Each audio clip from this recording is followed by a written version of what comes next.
स्वराज्य न्यूज मराठी, माझा हक्क माझं राज्य. मुंबई अहमदाबाद राष्ट्रीय महामार्गावर पालघर परिसरात एक अत्यंत भीषण अपघात घडलाय.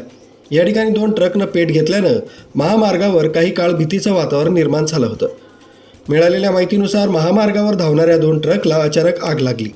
पाहता पाहता या आगीनं रौद्र रूप धारण केलं आणि दोन्ही ट्रक पूर्णपणे जळून खाक झाली आहेत. या आगीमुळे महामार्गावरील वाहतूक पूर्णपणे विस्कळीत झाली होती. लांबच लांब वाहनांच्या रांगा लागल्याचं पाहायला मिळालं. घटनेच्या ठिकाणी डिझेलच्या मोठ्या प्रमाणात गळती झाल्याचं प्रत्यक्षदर्शींनी सांगितलंय, ज्यामुळे आग अधिक वेगानं पसरली.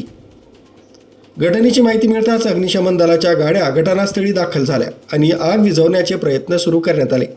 या अपघातात सुदैवानं कोणतीही जीवितहानी झाली की नाही याची अधिकृत माहिती अद्यापही समोर आली नाही. या बर्निंग ट्रकच्या घटनेनं प्रवाशांमध्ये मोठी घबराट पसरली आहे.